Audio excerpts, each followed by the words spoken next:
The sound of a skull cracking against hardwood isn't something you ever forget. It's wet, dull, and final. And right now, that sound is echoing through a living room filled with 70 horrified guests in Alexandria, Virginia. Patricia, a woman who usually wouldn't deign to sit on anything less than Italian silk, is currently thrashing on the floor, her designer heels drumming a chaotic rhythm against the wood. Foam is bubbling at the corners of her mouth, ruining a lipstick shade that probably cost more than a car payment. Her son, Joshua, is on his knees beside her, screaming for someone, anyone, to call 911. His face is a mask of sheer, unadulterated panic. But if you look closely, and Nicole is looking very closely, you'll see that his panic isn't the heartbreak of a son watching his mother die. It's the terrified realization of a man watching the wrong person fall.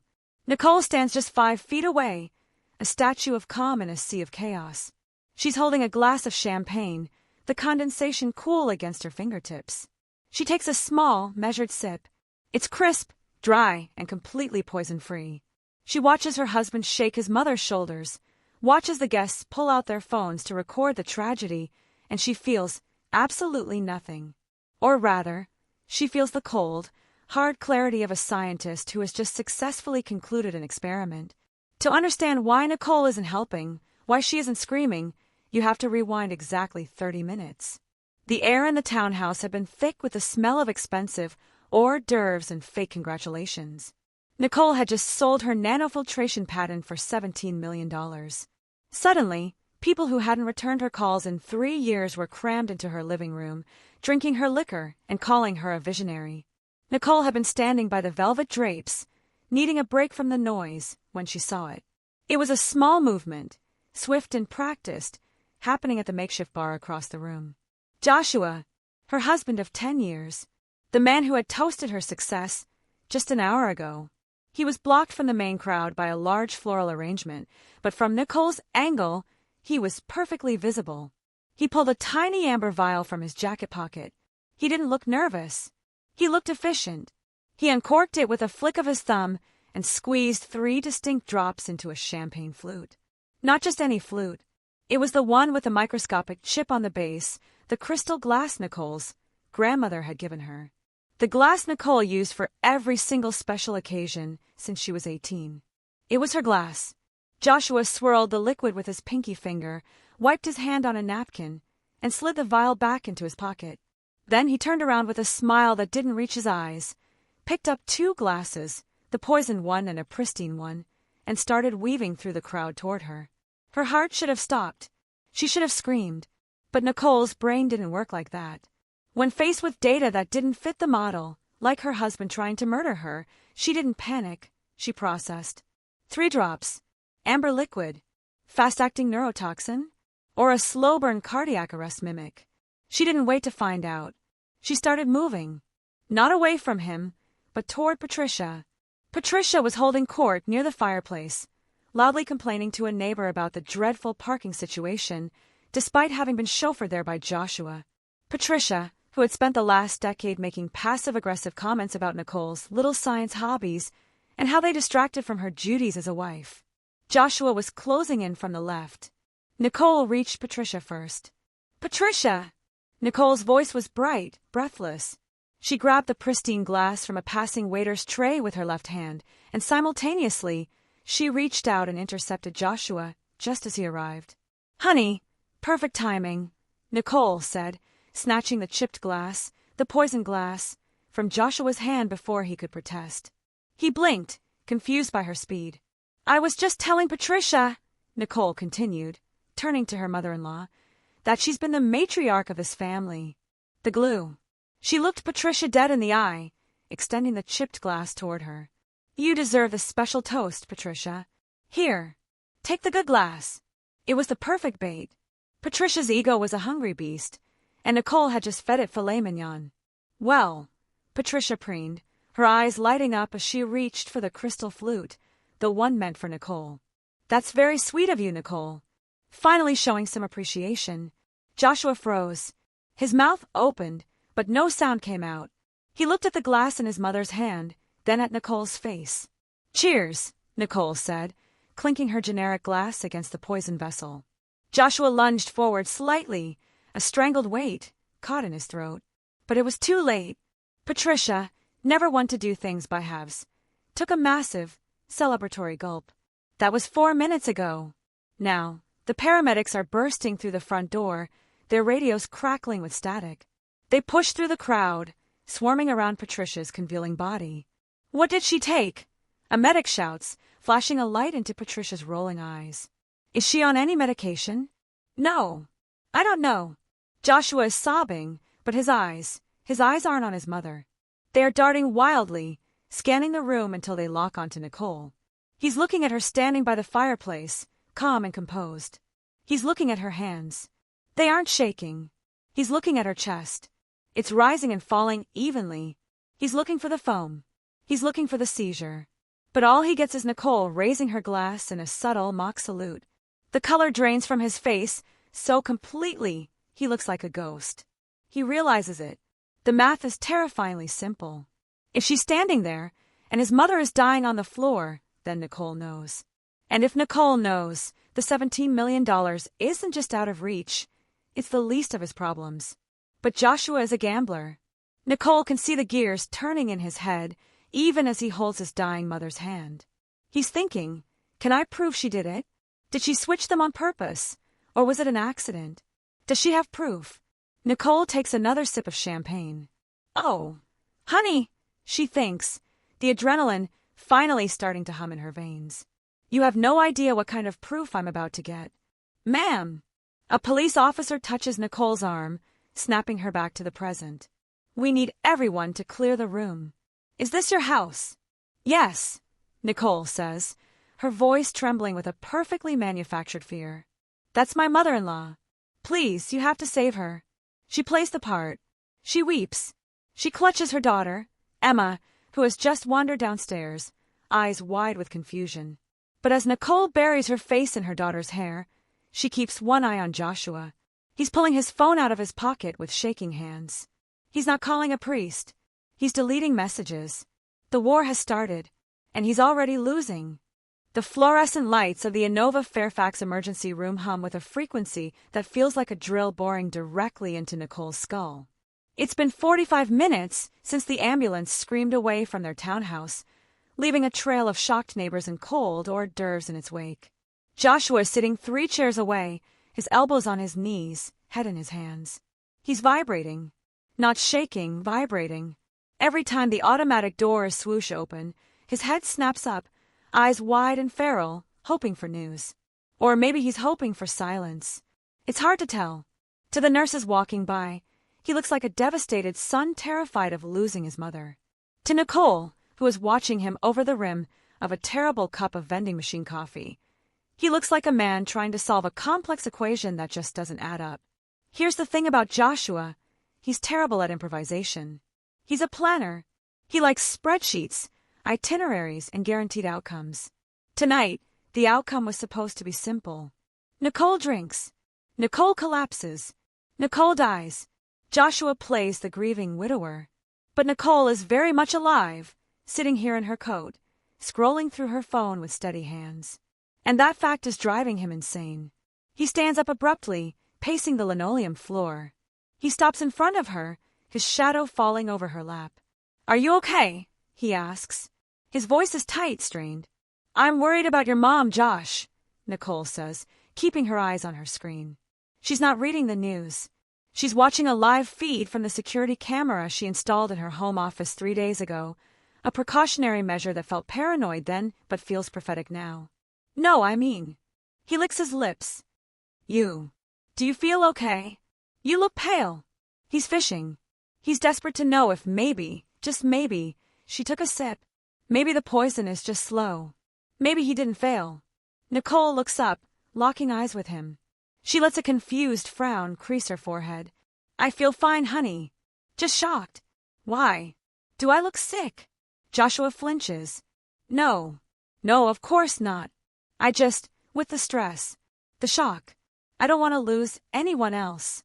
He sits back down, heavily. He pulls his phone out again, taps a few times, locks it, puts it in his pocket, pulls it out again. Nicole takes a sip of the bitter coffee. She knows exactly why he's sweating. It's not love. It's law. See, 10 years ago, before the townhouse, before the daughter, and definitely before the $17 million, Nicole did something uncharacteristically cynical. She listened to her lawyer.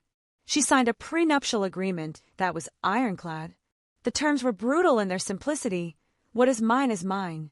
What is yours is yours. If they divorce, Joshua gets his share of the marital assets, the house, the joint savings, the car.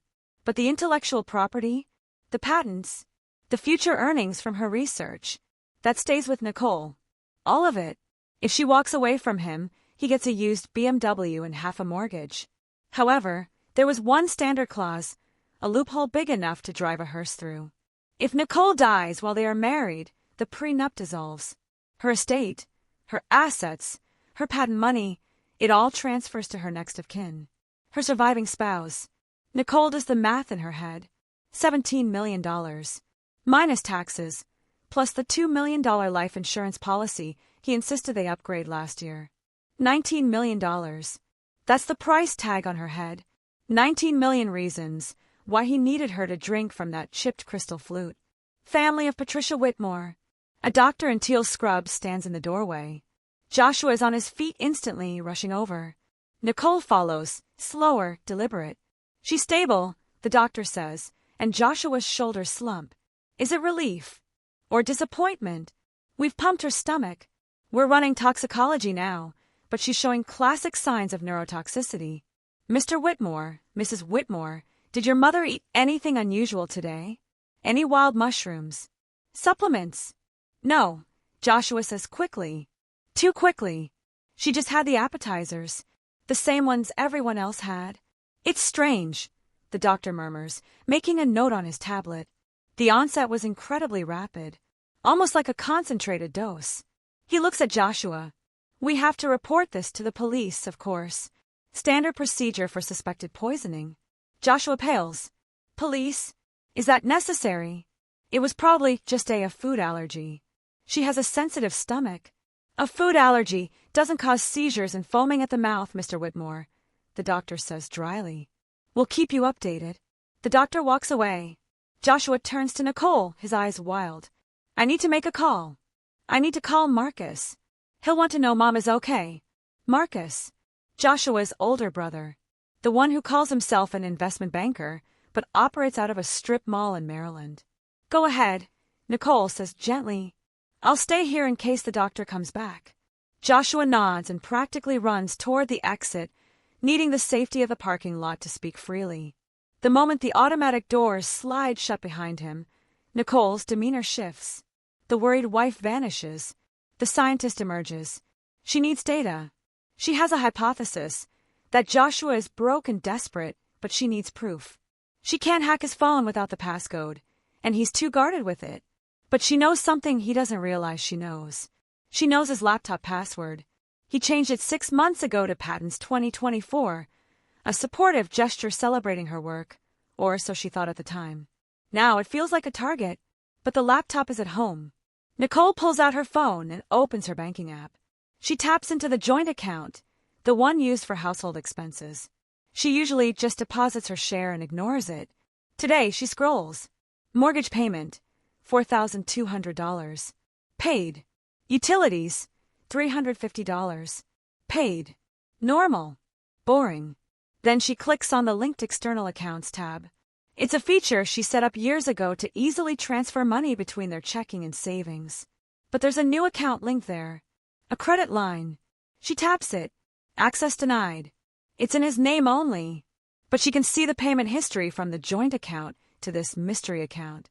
October 1st, transfer to Marcus LLC, $5,000. October 15th, transfer to Marcus LLC, $8,000. November 1st, transfer to Marcus LLC, $12,000. Her stomach drops. That's $25,000 in 6 weeks. Hemorrhaging from their joint savings. She switches apps to her email. She searches Marcus. Nothing. She searches loan. Nothing. Then she searches overdue. A notification from a digital mailbox service pops up. It's addressed to Joshua, but forwarded to her spam folder because of a filter she doesn't remember setting. Urgent. Final notice before foreclosure. Foreclosure? On the townhouse. No, she pays the mortgage. She clicks the attachment. It's not the townhouse. It's Patricia's condo. The one Patricia claims to own outright. It turns out, Patricia doesn't own it. Joshua does. He co-signed 3 years ago. And he hasn't made a payment in 6 months. Nicole leans back against the hard plastic chair, the pieces slamming together. It wasn't just greed. It was a rescue mission. Joshua wasn't just trying to get rich. He was trying to stop the bleeding. His mother is losing her home. He's funneling cash to his shady brother, and the walls are closing in. The sliding doors open. Joshua walks back in. He looks slightly calmer, but there's a sheen of sweat on his upper lip. Marcus is upset, Joshua says. He's coming down. Good, Nicole says, standing up. She checks her watch. 2 a.m. While we wait, I'm going to grab a snack from the cafeteria. Do you want anything? No, he says, distracted. Okay. Watch my purse. She leaves her bag on the chair. A test. She walks around the corner, out of sight, and waits. 5 seconds. 10 seconds. She peers back around the edge of the wall. Joshua isn't watching the door for the doctor. He's zipped open her purse. He's rifling through it. He pulls out her wallet, checks for credit cards, then, more disturbingly, he pulls out her keys. He stares at them for a second, specifically the small silver key to her home office file cabinet. He puts them back, zips the bag, and sits back down, staring at the ceiling like a saint. Nicole feels a chill that has nothing to do with the hospital air conditioning. He's not done. The poison failed, but the desperation is still there. And now, he's looking for Plan B. She turns and walks toward the cafeteria, pulling her phone out. She hits a contact saved as Margaret, attorney. It's 2:05 a.m. She hits call. Margaret answers on the second ring, her voice groggy. Nicole, is everything okay? No, Nicole whispers, her eyes on the vending machine reflection, watching the hallway behind her. He missed. What? He missed, Margaret. He poisoned his mother by mistake. But he's getting desperate. I need you to open the file. The one we talked about. There is a pause on the line. Then, the sharp rustle of bedsheets. Margaret's voice is suddenly crystal clear. The widow file? Yes, Nicole says. Because if I don't act tonight, I'm not going to be a widow. I'm going to be the body. The smell of stale champagne and expensive perfume hits Nicole the moment she unlocks the front door. It's the scent of a celebration that turned into a crime scene, preserved in amber for the last 4 hours. The house is silent, but it feels loud. Every shadow looks like a threat. Joshua pushes past her, tossing his keys into the bowl with a clatter that sounds like a gunshot in the quiet hallway. He's vibrating with nervous energy again. I need to clean this up, he mutters, loosening his tie. He doesn't look at her. He strides straight into the living room, where 70 half-empty glasses are scattered like landmines. I can't look at this mess. It reminds me of her. Bullshit. Nicole kicks off her heels, her mind racing. He's not grieving, he's sanitizing. He's looking for the smoking gun, or in this case, the chipped crystal flute. If he washes that glass, the evidence of the aconite, or whatever neurotoxin he used, washes down the drain along with her case. Josh, stop, Nicole says, leaning against the doorframe, feigning a wave of exhaustion. She presses a hand to her forehead. You've been up for 20 hours. Let the cleaners handle it tomorrow. Please. I need you upstairs. I don't want to be alone. It's a calculated move. She's appealing to his vanity, to the role of the protector he loves to play. Joshua hesitates, his hand hovering over a cluster of glasses on the coffee table. He looks at the mess, then back at Nicole. The conflict in his eyes is visible. Destroy the evidence versus maintain the cover story. If he insists on cleaning at 3 a.m. while his wife begs him to come to bed, it looks suspicious. You're right, he sighs, the performance of the weary husband sliding back into place. I'm sorry. I'm just rattled. Go shower, Nicole says softly. Wash the hospital off. I'll lock up down here and bring you some water. He nods, relieved to have an exit. He kisses her forehead. His lips feel cold, dry, and heads up the stairs. Nicole waits. She listens to his heavy footsteps on the landing. She hears the bedroom door close. Then, the distinct hiss of a shower turning on. Game time. She moves instantly. The fatigue vanishes. She pulls a pair of latex gloves from her purse. She grabbed them from a cart in the ER hallway when the nurse wasn't looking. She scans the room. Where is it? The mantelpiece is empty. The coffee table is cluttered with generic IKEA flutes. She drops to her knees near the fireplace, where Patricia fell. There. Kicked under the edge of the armchair during the chaos. The crystal flute, the tiny chip on the rim, catches the moonlight streaming through the window. A small amount of golden liquid still pools at the bottom. Nicole's heart hammers against her ribs. She pulls a quart-sized Ziploc bag from her purse. She keeps emergency snacks in there usually. Today it's for evidence. She gingerly lifts the glass by the stem, drops it into the bag, and seals it tight. She runs to the kitchen, burying the bag deep in the back of the freezer, inside an opaque bag of frozen kale. Joshua wouldn't touch kale if his life depended on it. Step 1 complete. Evidence secured. But she needs more. She needs the why and the how. The shower upstairs is still running. Joshua takes long showers when he's stressed. She has maybe 7 minutes. She bypasses the master bedroom and slips into the small study down the hall, Joshua's office. It smells of stale coffee and desperation. His laptop is sitting on the mahogany desk, closed. She opens it. The screen wakes up. Password prompt. She types, Patents 2024. Incorrect password. Nicole freezes. He changed it. Of course he changed it.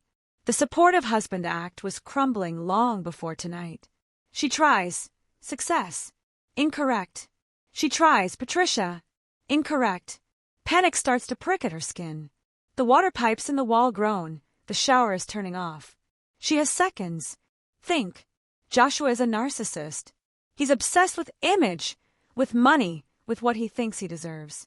She types, 17 million. The screen unlocks. Nicole feels a wave of nausea, so strong she almost retorts. He didn't even try to hide it. He literally made the password the price of her life. She doesn't have time to be sick. She opens Chrome. Control+H, history. The list that populates is a roadmap to premeditated murder. Tuesday, 10 p.m. Symptoms of monkshood poisoning. Tuesday, 10:15 p.m. Can medical examiners detect alkaloid toxins? Wednesday, 9 a.m. Probate timeline, Virginia. Wednesday, 9:30 a.m. Does life insurance pay out for sudden cardiac arrest? And then, a search from 2 weeks ago that makes her blood turn to ice. Saturday, guardianship laws, Virginia, involuntary commitment. She snaps photos of a screen with her phone, her hands shaking but the image is clear. He wasn't just looking for a quick kill. He was looking for a backup plan. Involuntary commitment. If he couldn't kill her, he was planning to lock her away and take power of attorney. The floorboards in the hallway creak. Nicole slams the laptop shut. She wipes the keys with her sleeve. She spins around, just as the doorknob turns. The door opens. Joshua stands there, a towel around his waist, water dripping from his hair. He looks clean, vulnerable, and completely lethal. Nicole! He frowns, looking from her to the desk. What are you doing in here? The Wi-Fi, Nicole says.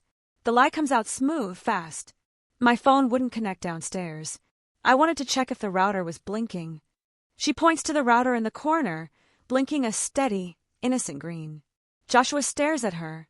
He looks at the router. Then he looks at the closed laptop. It's green, he says slowly. Yeah, Nicole says, walking past him toward the door, forcing herself not to run.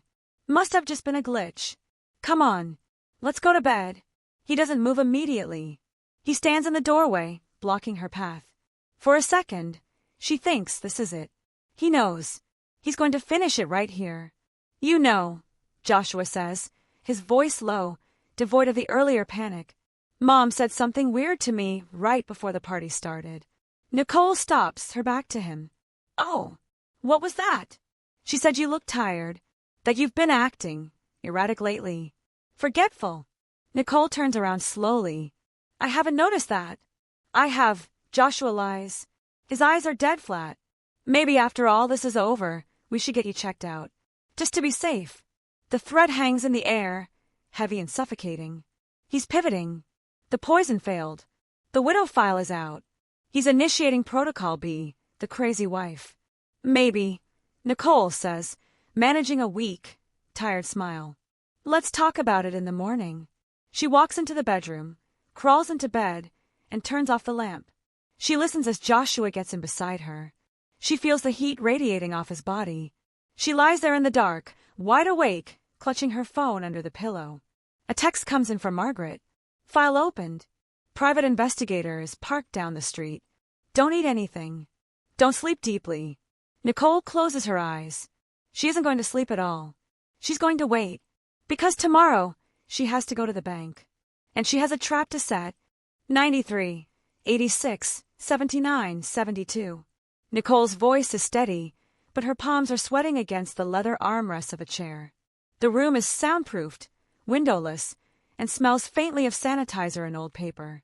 Across from her, Dr. Sarah Feldman, a neuropsychologist with eyes like lasers, taps a stylus against her tablet. Stop, Dr. Feldman commands. She doesn't look up. Now, repeat the list of objects I gave you 10 minutes ago.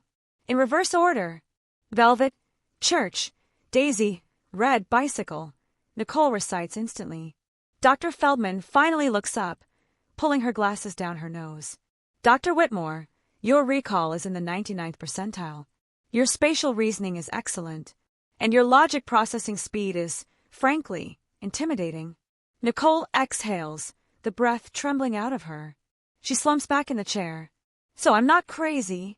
You are hypervigilant, incredibly stressed, and likely suffering from acute trauma, Dr. Feldman says, signing a document with a heavy flourish. But you are cognitively competent. Anyone who tries to claim you're losing your faculties would be laughed out of court with this report. She slides the paper across the desk. It's not just a medical evaluation, it's a shield. Last night, Joshua had fired the warning shot. Maybe we should get you checked out. It was the opening move of the involuntary commitment strategy. If he could convince a judge Nicole was unstable, he wouldn't need to kill her to get control of the money. He could just become her guardian. Thank you, Nicole whispers, folding the document and sliding it into her bag next to the Ziploc bag containing the poison glass. Be careful, Nicole, Dr. Feldman says, her professional mask slipping for a second. Gaslighting is a form of psychological violence. It escalates. I know, Nicole says, standing up. That's why I'm escalating back. An hour later, Nicole is sitting in a glass-walled cubicle at SunTrust Bank in Tyson's Corner. Margaret, her attorney, is sitting next to her. Margaret looks like a shark in a Chanel suit, sleek, expensive, and ready to draw blood. Across from them, a bank manager named David is typing furiously. Okay, David says, turning the screen toward them. The account is open. Account number ending in 7392. Initial deposit, $50, Nicole says. David blinks. He looks at Nicole's attire, the Burberry coat, the diamond studs. He looks at Margaret's suit. Then he looks at the screen. 50,000. No, Nicole smiles, a cold, sharp expression. 50. $50.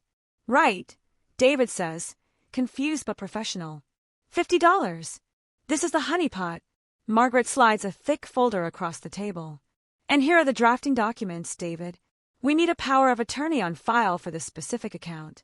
It should authorize Joshua Whitmore to access only this account ending in 7392. Just this one. David asks. Usually, spousal POAs are comprehensive. Not this one, Margaret says. This is a test. They leave the bank 20 minutes later with a folder that is essentially a loaded gun.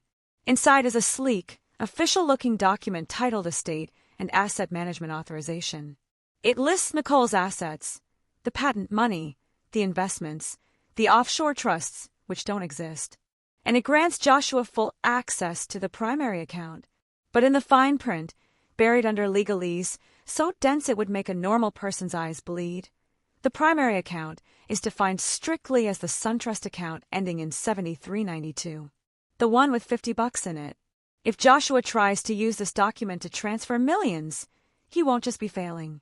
He will be committing wire fraud, identity theft, and bank fraud. He will be signing his own federal indictment. You have to plan it today, Margaret says as they stand by Nicole's car. Somewhere he'll look, but not somewhere obvious. Make him work for it. The filing cabinet, Nicole says. He knows I keep the tax returns there. He saw the key in my purse at the hospital. Do it, Margaret says. And Nicole, get the hell out of the house once you do. Take Emma to dinner. If he finds it, he's going to move fast. Nicole gets home at 3:30 p.m. The house is empty. The silence is heavy, expectant. She goes straight to her office. She unlocks the filing cabinet with the small silver key. Her hands are shaking again. This feels different than the hospital. That was reactive. This is predatory. She is hunting him now. She places the folder, labeled confidential, estate planning in bold red letters, in the third drawer behind the 2023 tax returns. It sticks up just slightly, a tantalizing edge of green cardstock. She locks the cabinet. Then, she leaves the key on her desk. Not in the center, just off to the side, under a stack of mail. Careless, forgetful, erratic, perfect. She grabs her purse and heads for the door, texting Emma that she's picking her up early from robotics club for pizza. She's halfway to the car when her phone buzzes. It's a text from Joshua.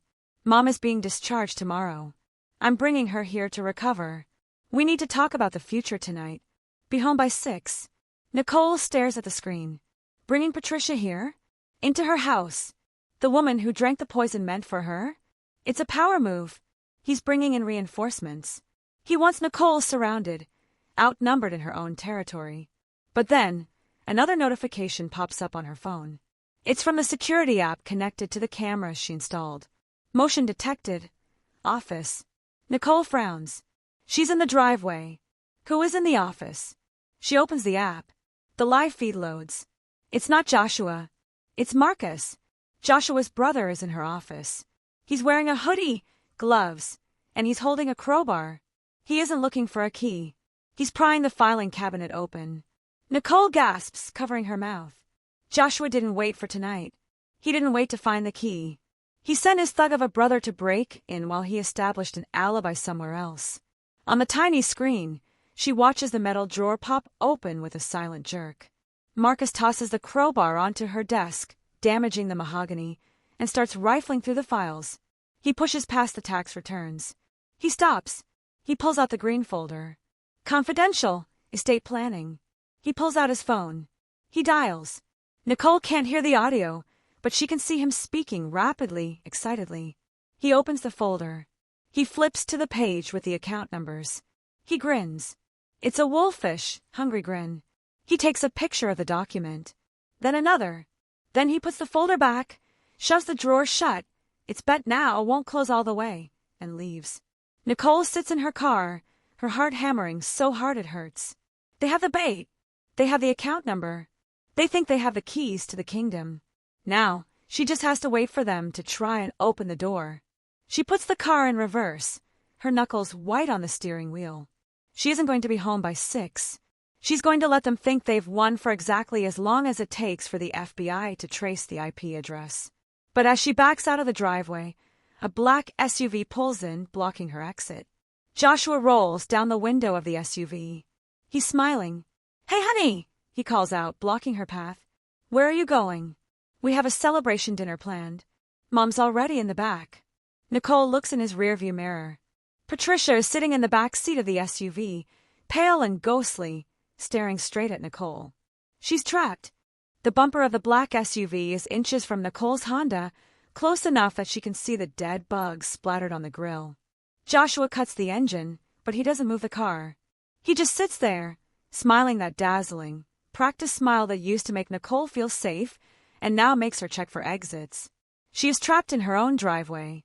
"I said," Joshua calls out, leaning out the window, "we're having a family dinner. To celebrate Mom's recovery."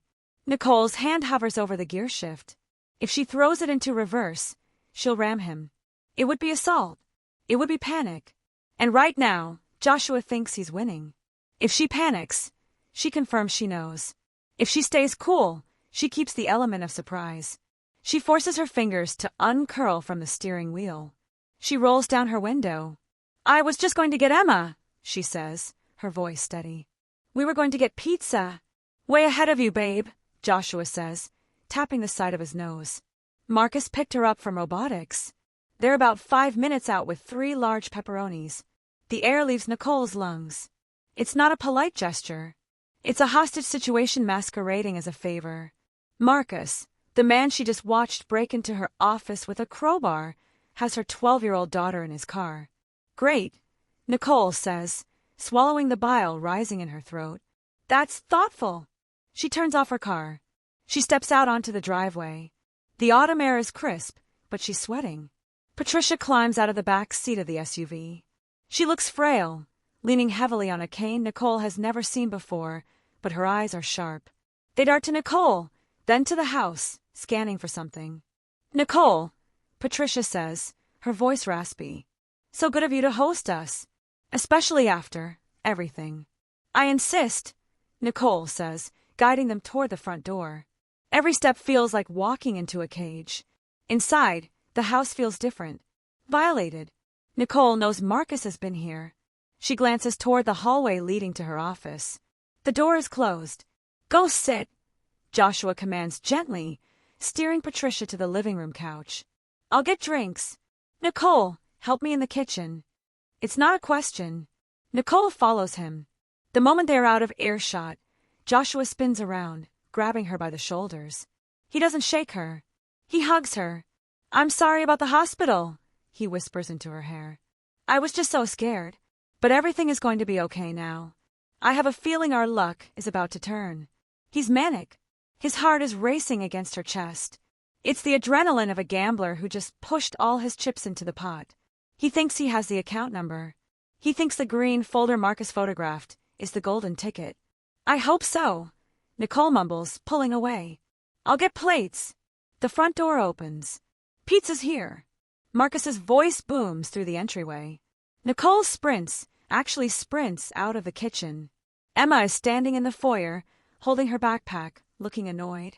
Marcus is looming behind her, a stack of greasy boxes in one hand, grinning like a shark. Mom, Emma groans. Uncle Marcus talks so much. He tried to explain crypto to me for 20 minutes. Nicole grabs Emma, hugging her hard enough to make the girl squeak. I missed you.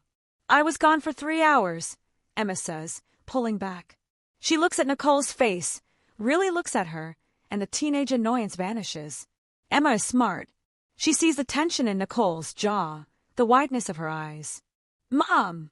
Go wash up, Nicole whispers, angling her body between Emma and Marcus. Upstairs. Take your time. But go. Emma catches the tone. She bolts up the stairs without another word. Smart kid, Marcus says, watching her go. He drops the pizza boxes on the console table. He looks at Joshua, who has emerged from the kitchen, holding a bottle of wine. Marcus gives a subtle, barely there nod. Mission accomplished. We have the document. Let's eat, Joshua says. The next 30 minutes are a masterclass in psychological torture. They sit around the dining table. Joshua pours wine for everyone except himself. He's sticking to water, keeping a clear head. Patricia eats a single slice of pepperoni with a fork and knife, watching Nicole with the intensity of a hawk. Nicole eats nothing. She feigns a stomachache. She keeps her phone on her lap, hidden by the napkin. 7:12 p.m. Joshua pulls out his phone. Sorry, he says. Just have to handle a quick work transfer. Client stuff. Nicole stops breathing. This is it. She watches him under her lashes. He's opening his banking app. He's typing in the numbers from the photo Marcus sent him. The routing number. The account number ending in 7392. He's initiating the wire transfer. He's probably trying to move everything. The document authorized him to take it all. He taps the screen. He waits. A loading circle spins. Nicole's phone buzzes against her thigh. A text from Margaret. Alert. Unauthorized access attempt on account 7392. IP address matches your home. Device ID matches Joshua's iPhone. Wire transfer initiated for $4,500,000. He tried to steal $4.5 million. A second text comes through immediately. Federal crime logged. FBI is notified. Sit tight. Police are 5 minutes out. Across the table, Joshua's face lights up. He puts the phone down, face up. He exhales a long, shuddering breath. He thinks it went through. He thinks the pending status just means it's processing. He doesn't know that pending actually means evidence collection. You know, Joshua says, looking at Nicole, his eyes shining with a terrifying warmth. I was thinking about Heritage Springs for Mom. The luxury facility? Nicole asks, her voice flat. Yes. It's expensive, but I think we can afford it now. In fact, I think we can afford a lot of things. He stands up, walking over to the sideboard where the liquor is kept. I think I will have a drink after all. He's gloating. He's won. In his mind, the money is his. And if the money is his, he doesn't need the wife anymore. Nicole pushes her chair back. I'm going to check on Emma. Sit down, Marcus says. His voice isn't jovial anymore. It's heavy. Nicole freezes. Emma is fine, Joshua says, pouring himself a scotch. He turns to face her. The mask is slipping. He's not playing the supportive husband anymore. He's playing the king. Actually, Nicole, we need to have a family meeting. About you. About me? Your mental state. Patricia pipes up, wiping tomato sauce from her lip. We're all very worried. The forgetfulness. The paranoia. We found the folder, Nicole, Joshua says softly. In your office. The estate planning. He walks toward her, sipping his drink. You signed a power of attorney, giving me control. Why didn't you tell me? Did you know you were losing it? Did you want me to take over? He's twisting it. He's going to use the stolen document, the one he thinks is real, to claim she voluntarily gave him control because she knew she was unfit. I didn't sign that. Nicole lies, backing up until her hips hit the table.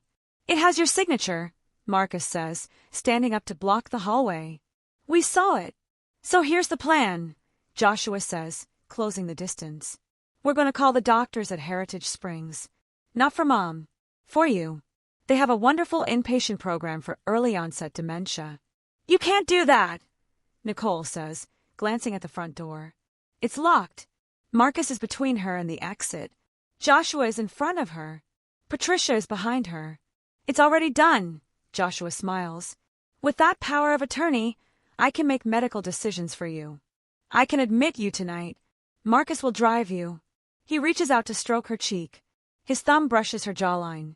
It's for your own good, honey. You're just confused. Nicole looks at her phone. 7:15 p.m. The police are 3 minutes away. But 3 minutes is a long time in a locked room with 3 criminals who think they've just become millionaires. Get her coat, Marcus, Joshua orders. Marcus moves toward her. And then the lights go out. Not just the dining room. The whole house. The security system, the one Nicole had Margaret install with a remote kill switch, has just severed the power. Total darkness plunges the room into chaos. What the hell? Joshua yells. Emma! Nicole screams, diving under the dining table just as Marcus lunges for where she was standing. She crawls over the expensive rug, scrambling toward the stairs in the pitch black, while the men shout and crash into the furniture behind her. She doesn't need to see. It's her house. She knows exactly where she's going. She has to get to the second floor. She has to get the gun she hid in the master bedroom safe. Because the police are 2 minutes away, but the monsters are right here. A heavy porcelain vase shatters against the wall inches from Nicole's head, spraying shards of ceramic into the darkness. Grab her legs. Marcus roars from somewhere near the kitchen island. Nicole doesn't look back. She is on all fours, scrambling up the carpeted stairs, using her hands to gauge the steps in the pitch black. Her heart is hammering against her ribs like a trapped bird.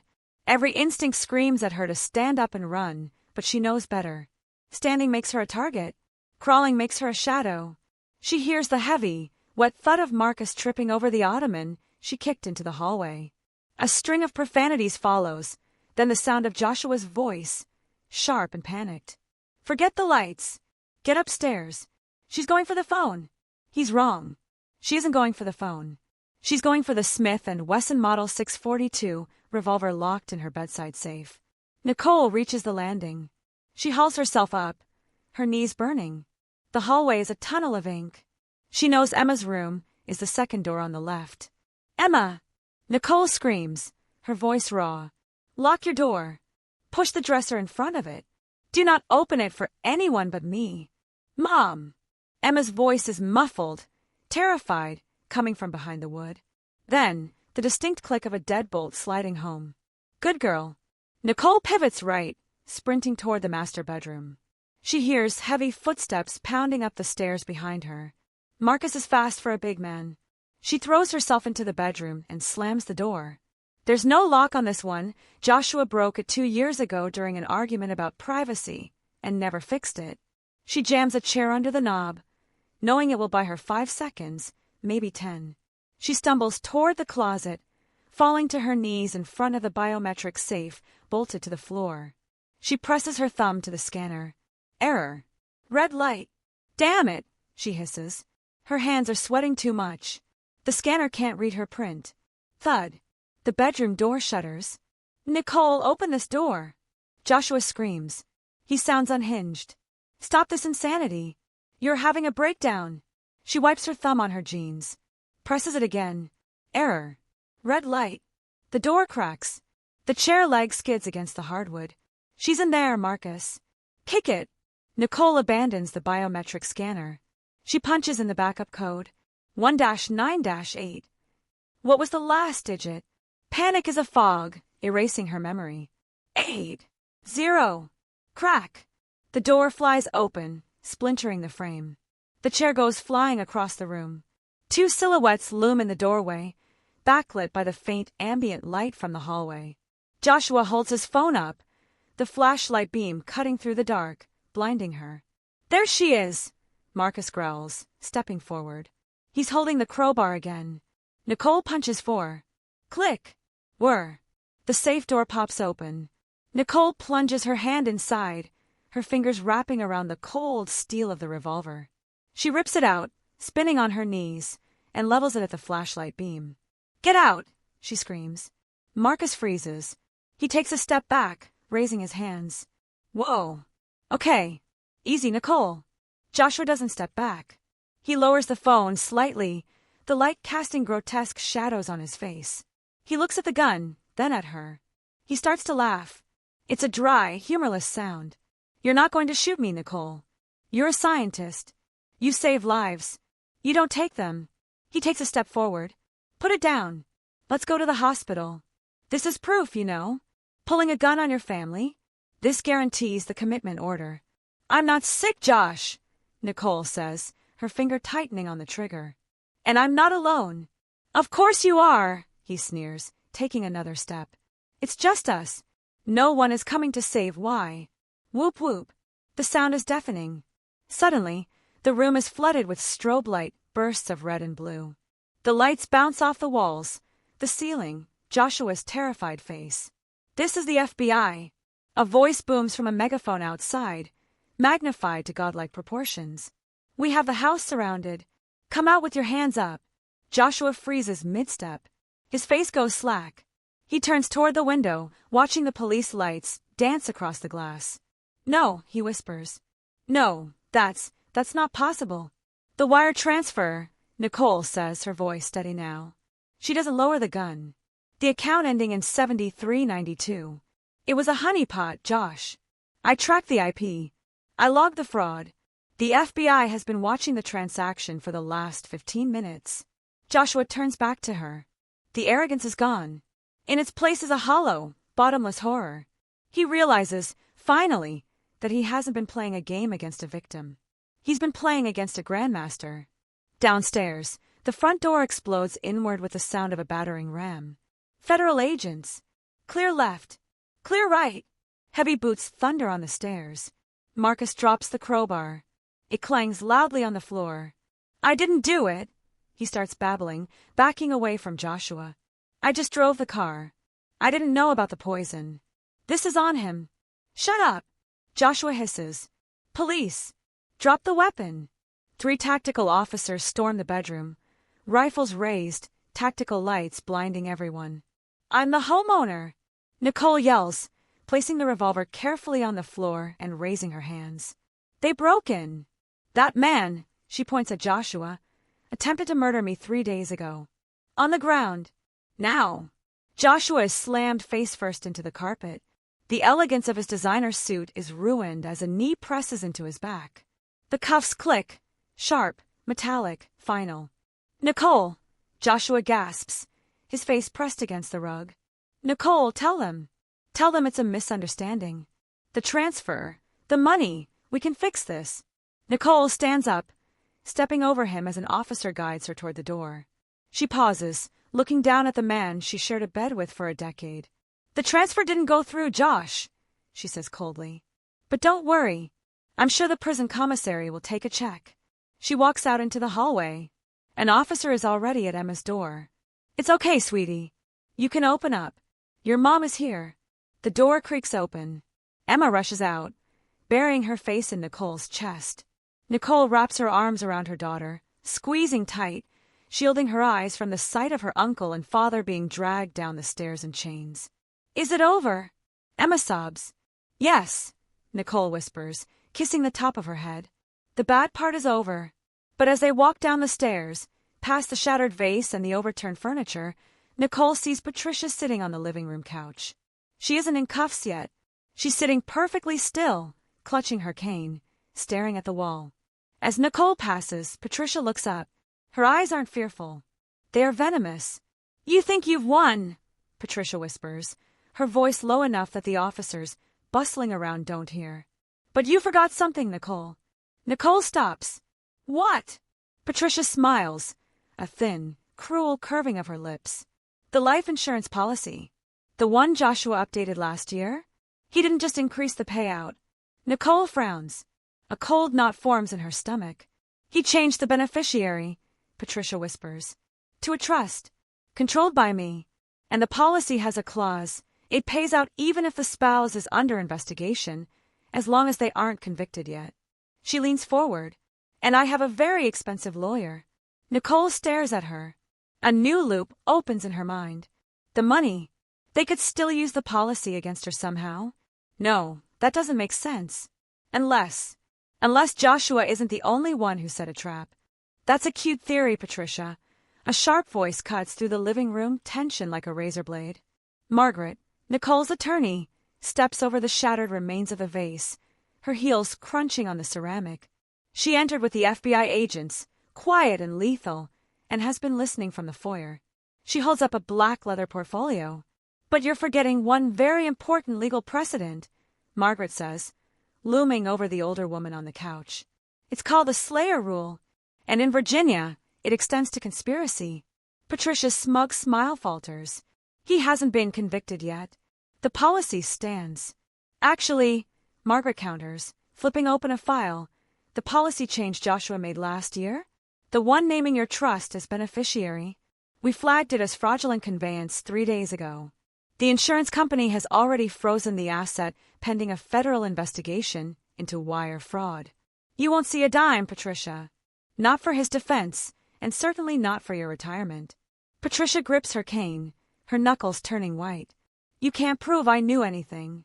I am an old woman recovering from a poisoning. An accidental poisoning, Nicole interjects, stepping closer. Because you drank the glass meant for me, which means you were a witness to attempted murder, and instead of calling the police, you helped your son try to institutionalize the victim to cover it up. Nicole turns to the lead FBI agent, a tall man named Torres who is currently holstering his weapon. Agent Torres, is conspiracy to commit kidnapping a federal offense when it involves crossing state lines to a facility like Heritage Springs? Absolutely, Torres says, his face impassive. He gestures to a female officer. Cuff her. What? No. You can't. Patricia shrieks as the officer pulls her arms behind her back. The cane clatters to the floor. I am the victim here. My son tried to kill me. Your son tried to kill me, Nicole corrects her, watching cold-eyed as her mother-in-law is hauled up from the sofa. You just got in the way, and then you tried to finish the job. As they drag Patricia out the front door, kicking and screaming about her rights and her blood pressure, Nicole feels a strange, heavy hollowness in her chest. The adrenaline is fading, leaving behind the wreckage of her life. Her husband is in a squad car. Her brother-in-law is in another. Her mother-in-law is in a third. The house is a crime scene. It's over. Mom! Emma is standing at the bottom of the stairs, clutching her backpack. She looks small, terrified, and incredibly brave. We're going to a hotel, Nicole says, her voice cracking. Grab your charger. We aren't staying here tonight. The Ritz-Carlton in Tyson's Corner is expensive, impersonal, and exactly what they need. It has security, room service, and locks that work. Nicole spends the first hour sitting on the edge of the bed, watching Emma sleep. The poor kid crashed the moment her head hit the pillow, exhausted by the trauma. Nicole wishes she could do the same. But her mind is a whirring hard drive, processing data she wishes she could delete. Joshua's final look. The sheer desperation in his eyes. I can explain. Explain what? That he valued her life at $19 million? That he was willing to bury her to pay off his brother's gambling debts? Her phone buzzes on the nightstand. It's 2 a.m. Unknown number. Nicole stares at it. It could be the press. It could be the police. She picks it up. Hello. Mrs. Whitmore. A robotic voice answers.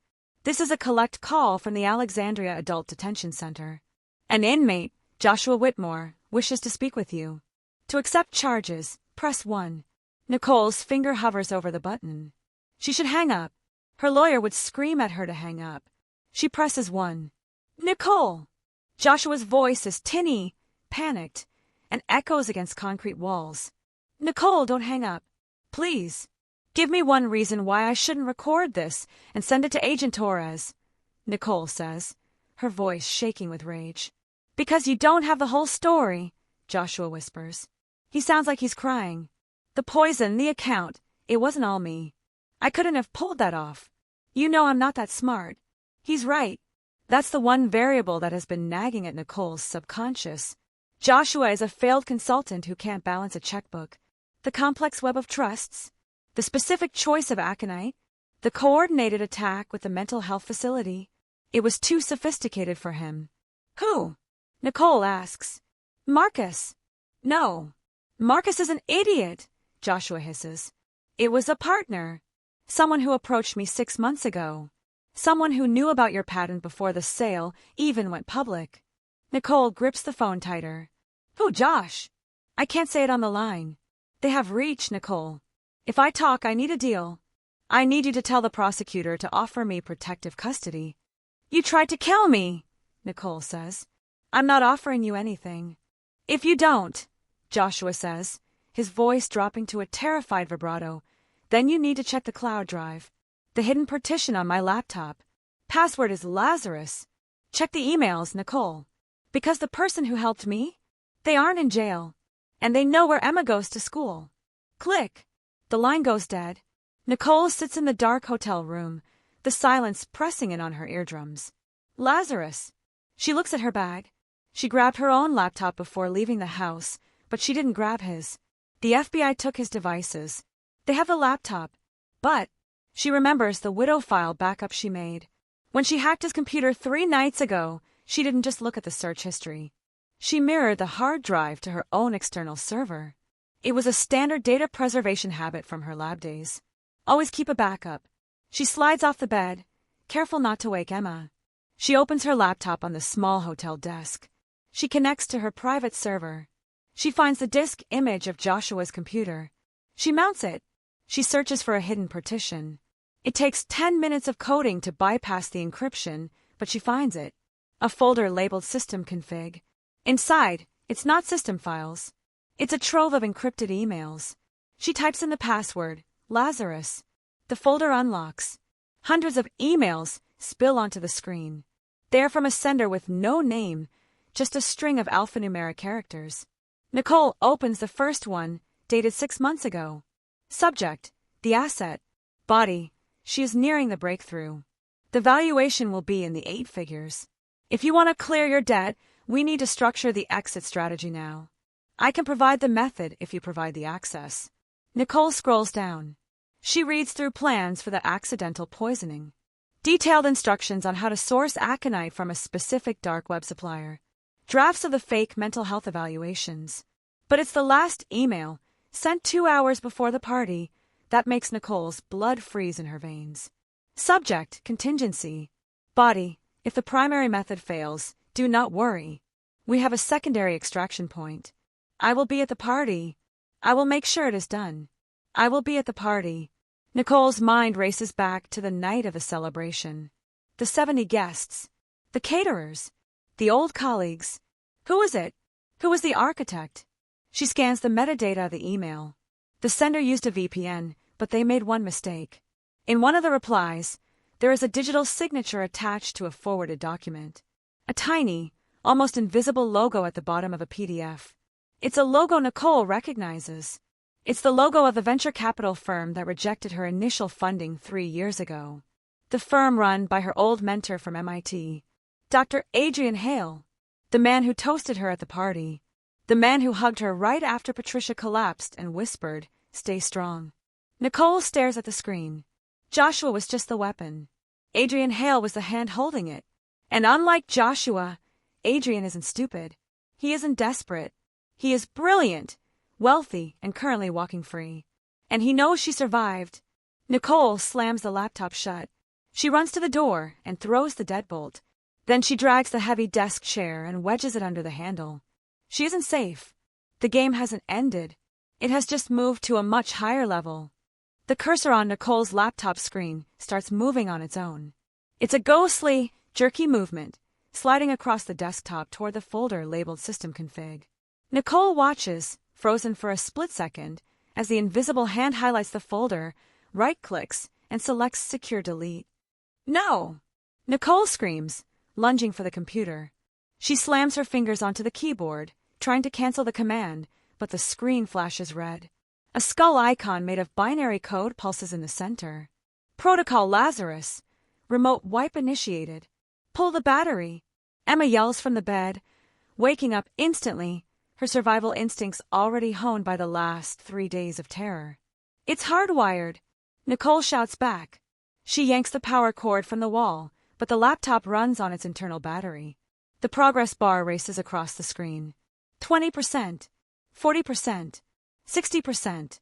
Nicole flips the laptop over, digging her fingernails into the back casing, trying to rip the battery out, but modern tech isn't built to be disassembled. She grabs a heavy glass water pitcher from the desk and smashes it down onto the keyboard. Glass flies everywhere. The screen cracks, spiderwebbing with rainbow colors. But the hard drive light is still blinking furiously. 80%, 90%. The screen goes black. The light stops blinking. Nicole drops the pitcher handle, chest heaving. The laptop is dead, and so is the evidence. The emails connecting Adrian Hale to the poison, the conspiracy, the why, it's all gone. Vaporized by a man sitting comfortably in a mansion somewhere, sipping scotch while he destroys her life remotely. The hotel room phone rings. It's a jarring, shrill sound in the silence. Nicole stares at it. The red light on the handset is flashing. She picks it up slowly. "Hello, Dr. Whitmore," a smooth baritone voice says. It sounds like expensive whiskey and old money. It's a voice she used to admire in lecture halls at MIT. "You have a nasty habit of looking where you shouldn't." "Adrian." Nicole spits the name out. "You killed the files. That doesn't mean I forgot what I saw." Memory is inadmissible in court, Nicole. You know that. You're a scientist. Without data, you're just a hysterical woman with a criminal husband. "I have the police," Nicole says, her grip on the phone tightening. "I have the FBI. You have Agent Torres." Adrian corrects her gently. "A good man. Overworked. Underpaid. And currently looking at a flagged bank transfer that shows you initiated the wire fraud, not Joshua." Nicole's blood runs cold. "What?" "Joshua used your laptop, Nicole. Your IP address. Your password. To the untrained eye, and the FBI Cyber Division is woefully untrained compared to my team, it looks like you framed your husband to seize his assets before a divorce. It's a compelling narrative. The Black Widow scientist, Dot. Nobody will believe that. People believe what they see on the news," Adrian says. "Check the TV." Nicole fumbles for the remote, turning on the TV mounted on the wall. She flips to a local 24-hour news channel. Breaking news. Famous inventor under investigation for fraud after husband's arrest. The headline is emblazoned over a photo of Nicole looking disheveled leaving the bank. "I'm offering you an exit, Nicole." Adrian's voice continues in her ear. "Leave the hotel. Walk out the front door. There is a car waiting. Bring the girl. We'll go to my estate, sign over the patent rights to my firm, and I will make the FBI investigation disappear. You keep the 17 million. You keep your freedom. And if I don't, then I hang up. And in about 30 seconds, the fire alarm is going to go off. And in the confusion, well, accidents happen during evacuations. Nicole slams the phone down. Shoes. Now, she orders Emma. Mom, we're leaving. Don't pack. Just shoes and coat. Nicole grabs her purse and the broken laptop. Maybe a forensic team can salvage fragments of the drive later. She grabs Emma's hand. They reach the hotel room door, just as the fire alarm begins to blare. Whoop, whoop, whoop. Strobe lights flash in the hallway. Doors are opening all along the corridor. Sleepy guests in bathrobes are stumbling out, confused and annoyed. Don't take the elevator, Nicole whispers, pulling Emma toward the stairwell. And keep your head down. They merge into the flow of people moving toward the exit sign. Nicole scans the faces. A businessman in pajamas. A mother carrying a toddler. A man in a gray maintenance uniform moving against the flow. Nicole freezes. The man in the gray uniform isn't looking at the fire strobes. He's looking at the guests' faces. He's wearing an earpiece, and his right hand is tucked inside his jacket, resting on something heavy. He spots her. His eyes lock onto Nicole's. He taps his earpiece and changes direction, shoving past a confused elderly couple to get to her. Move! Nicole shoves Emma through the heavy fire door into the stairwell. They are on the 4th floor. They start running down, skipping steps. The sound of heavy boots clanging on the metal stairs echoes from above. He's coming. Mom, my ankle! Emma cries, stumbling on a landing. Up! Nicole hauls her up. Don't stop! They hit the 2nd floor landing. The door flies open, and the man in the gray uniform bursts through, cutting off their path. He's fast. He lunges, grabbing the strap of Nicole's purse, jerking her back. Mr. Hale insists on a meeting, the man grunts, reaching for Emma with his other hand. Nicole doesn't think. She doesn't calculate. She reacts. She swings the heavy, broken laptop like a medieval mace. The metal edge of the casing slams into the bridge of the man's nose with a sickening crunch. He roars in pain, releasing her purse to clutch his face. Blood spurts through his fingers. Go! Nicole shoves Emma down the last flight of stairs. They burst out into the cool night air of the side alley, lungs burning. The fire alarm is muffled out here, replaced by the distant sirens of approaching fire trucks. My car. Nicole gasps, fumbling for her keys. It's in the garage. No. Emma grabs her arm. Her face is pale, illuminated by the streetlights. Mom, look! Nicole follows Emma's gaze. Across the street, in the parking garage entrance, Nicole's Honda Accord is visible. Standing next to it are 2 men in dark suits. They aren't police. They are waiting. Hale has the exits covered. He knew she would run. He knew she would go for her car. He checked mate, Nicole whispers. She looks at her phone. 0 bars. A signal jammer? Or just bad reception in the alley? We can't go to the police, Emma says, her voice trembling. He said he owns them, right? He owns the narrative, Nicole corrects. Not the police. But we can't risk it. A yellow taxi cruises slowly past the alley mouth. It's their only chance. Taxi! Nicole screams, waving her arms. The cab brakes. Nicole tears open the back door and shoves Emma inside, diving in after her. Drive, she yells. Just drive. Where to, lady? The driver asks, eyeing them in the rearview mirror. The Washington Post building, Nicole says. Take us to the press. The driver nods and pulls away from the curb, merging into traffic. Nicole sinks back into the seat, her adrenaline crashing. She looks out the rear window. No one is following them. They made it. She pulls out her phone to try calling Agent Torres again. Maybe the signal is back. That's when she notices the driver isn't taking the exit for D.C. He's heading west, toward the wealthy estates of Great Falls. Excuse me, Nicole says, leaning forward. You missed the turn. The driver doesn't answer. He reaches up and locks the doors. Click!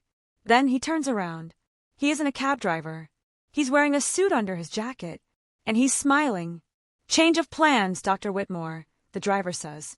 Mr. Hale hates it when people are late for meetings. Nicole looks at the door handle. No lock pin. Child safety locks engaged. She looks at Emma. They aren't escaping. They're being delivered. The speedometer on the dashboard reads 85 miles per hour. The trees outside are a blur of black and gray, a tunnel of shadows leading straight to hell. Nicole sits perfectly still in the back seat. Her heart is hammering a frantic rhythm against her ribs, but her breathing is slow, controlled. She is doing trigonometry in her head, calculating vectors, force, mass. The driver, Hale's cleaner, is relaxed. He has one hand on the wheel, the other resting near his holster. He thinks he's won. He thinks two terrified females in a locked sedan are cargo, not combatants. He forgot one variable. Nicole isn't just a scientist. She's a mother. And a mother with her back against the wall is the most dangerous creature on the planet. Emma, Nicole whispers, barely moving her lips. Floorboard. Now. Emma doesn't ask why. She doesn't argue. She slides off the seat, curling into a tight ball behind the driver's seat, wedging herself into the footwell. Hey! The driver glances in the rearview mirror. Sit up back there. She's sick, Nicole says loudly, leaning forward. Motion sickness. She's going to vomit. Don't you dare puke in this car. The driver sneers, distracted.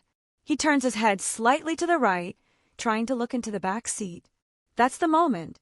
Nicole doesn't scream. She doesn't hesitate. She lunges. She isn't going for the driver. She's going for the environment.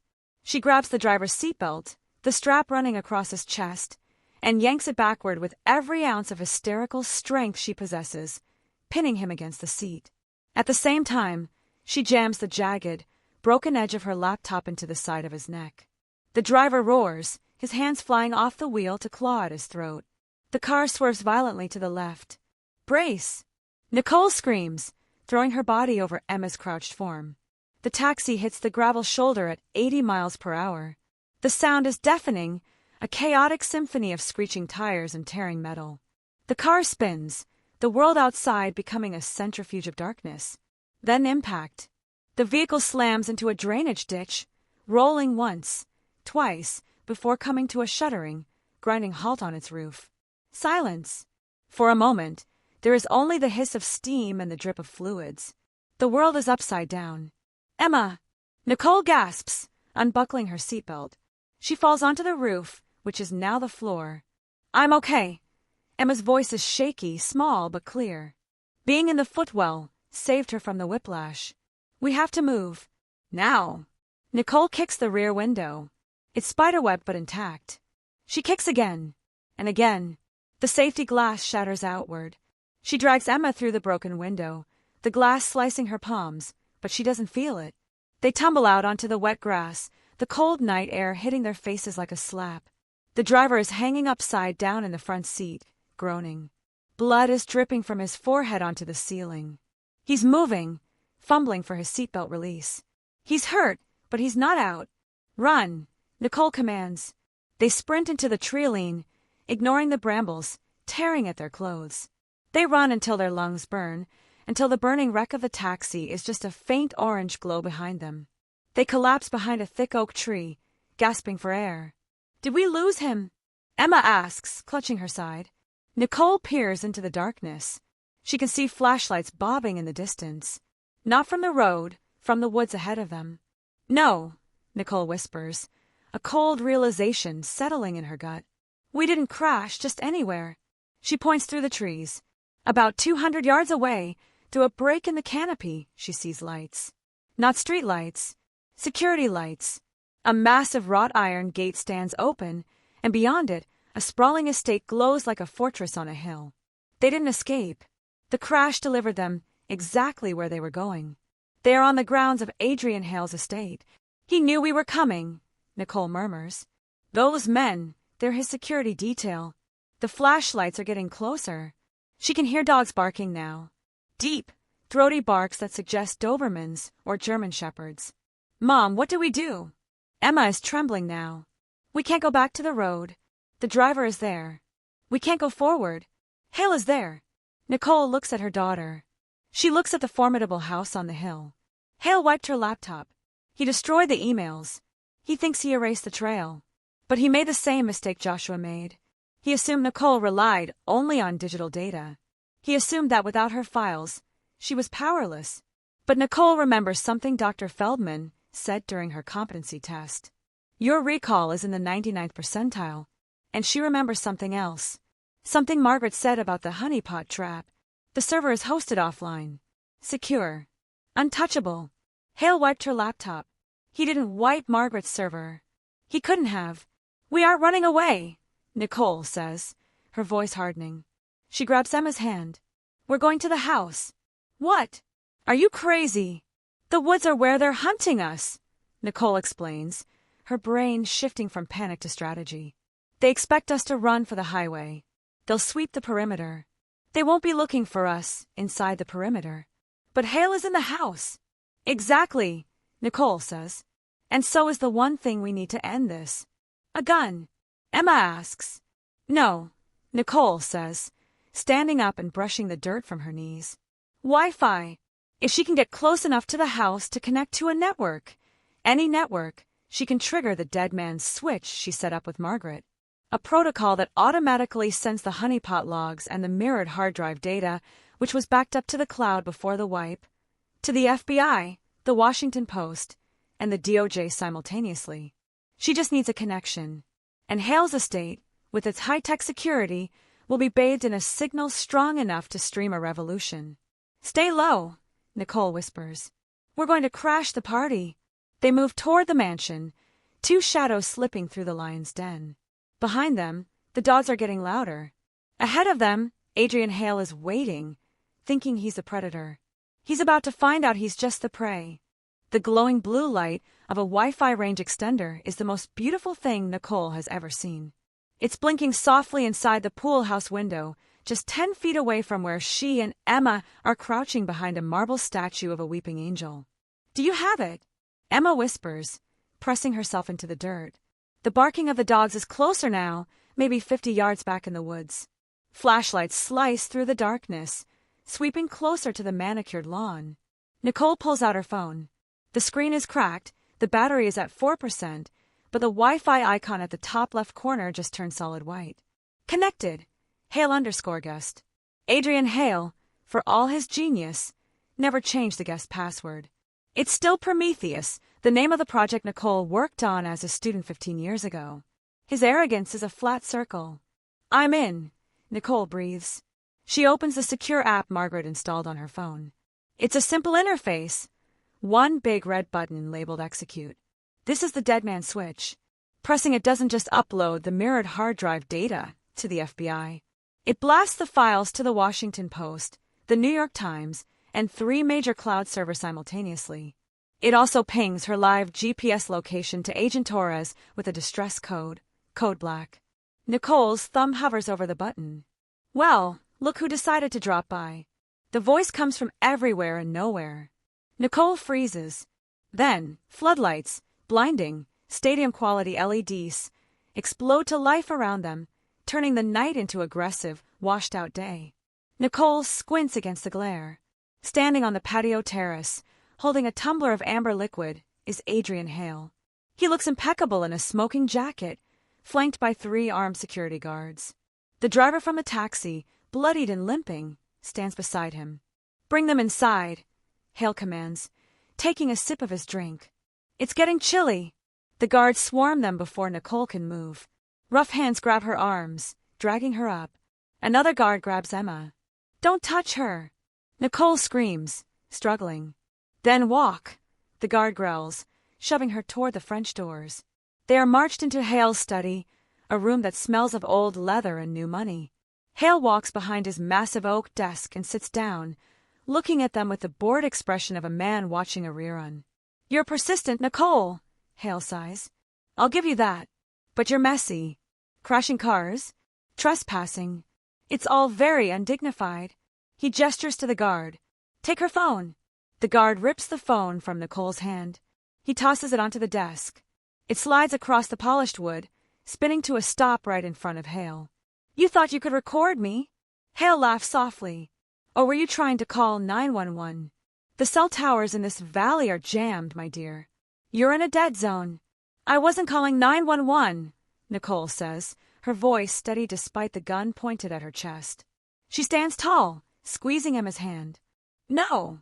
Hale picks up the phone. He looks at the screen. The screen is lit up. The app is open. And on the screen, a large green checkmark is pulsing. Upload complete. Hale frowns. What is this?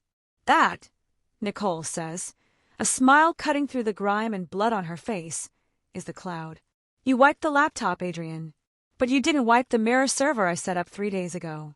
And you certainly didn't wipe the auto-execute protocol that triggers when I connect to a known Wi-Fi network. Hale's face goes pale. He taps the screen frantically. It's gone, Adrian, Nicole says, her voice ringing with triumph. The emails, the plans, the payment trails to Joshua. It's all currently sitting in the inbox of the DOJ's Cybercrimes Division. And the front page editor of the Post. Hale stands up so fast his chair tips over. Kill them, he snarls at the guards. Do it now and dump them in the Crash. The stained glass window behind Hale's desk explodes inward. A canister sails into the room, skidding across the Persian rug. PSSSHHH. Smoke erupts, filling the air with thick, white fog. FBI. Get down. Get down. The front doors are breached with a thunderous boom. Tactical teams pour into the room like a black tide, laser sights cutting through the smoke. Drop the weapon. On your face. Now. Hale's guards drop their guns instantly, raising their hands. Hale stands frozen, staring at the shattered window, staring at the ruin of his empire. Agent Torres emerges from the smoke, his vest heavy with gear. He spots Nicole and Emma huddled in the corner. Mrs. Whitmore, he yells over the chaos. Are you hurt? Nicole looks at Hale, who is being slammed onto his own desk, handcuffs clicking around his wrists. She looks at the phone, still glowing with that beautiful green checkmark. She pulls Emma close, burying her face in her daughter's hair. We're okay, she sobs, the relief finally breaking her. We're okay. 6 months later, the courtroom is silent. Joshua Whitmore stands to hear his sentence. He looks thinner, older. His designer suit hangs loosely on his frame. He doesn't look at Nicole. He stares at his shoes. 22 years, the judge reads, her voice echoing in the high-ceilinged room. Federal Correctional Facility. No possibility of parole for at least 18. Joshua closes his eyes. Next is Patricia. 5 years probation and asset forfeiture to pay restitution. She weeps loudly, performing for an audience that no longer cares. And finally, the headline news. Dr. Adrian Hale. Life in prison without parole for conspiracy to commit murder, RICO violations, and federal wire fraud. His untouchable status dissolved the moment Nicole's data hit the internet. Nicole sits in the back row, wearing a simple navy dress. She doesn't feel triumphant. She just feels light. The weight of the last 6 months, the depositions, the media circus, the fear, has finally lifted. She stands up and walks out of the courtroom. She doesn't talk to the reporters, waiting on the steps. She gets into her car, a new Volvo, safe and sturdy, where Emma is waiting in the passenger seat with a milkshake. Did they get him? Emma asks, taking a loud slurp. They got all of them, Nicole says. She puts the car in drive. They don't go home to the townhouse. Nicole sold it 3 months ago. Too many ghosts. Instead, they drive to a sprawling mid-century modern house in Great Falls. Ironically, just a few miles down the road from where Hale's estate used to be. But this house is different. It's filled with light. Nicole parks in the driveway. They walk inside. The living room is a mess of boxes and bubble wrap, but the kitchen is done. And off the kitchen, there is a new addition. A glass-walled laboratory with state-of-the-art equipment. The chalkboard paint is dry, Emma says, running into the lab and grabbing a piece of chalk. She starts writing an equation on the wall, homework from her advanced math class. Nicole watches her. She walks to the wine fridge. She pulls out a bottle of Sauvignon Blanc. She grabs a glass. Not crystal. A sturdy, stemless tumbler. She inspects it. No chips. No cracks. Clean. She pours the wine. She walks into the lab and leans against the doorframe, watching her daughter, her brilliant, brave daughter, solve for X. The $17 million is safe in a trust. The patent is licensing technology to clean water in developing nations. The nightmare is over. Nicole takes a sip of wine. It tastes like grapes and oak. It tastes like boring, beautiful normalcy. She raises the glass to the empty air. To the experiment, she whispers. Successful conclusion. She drinks, and for the first time in a long time, she savors the taste.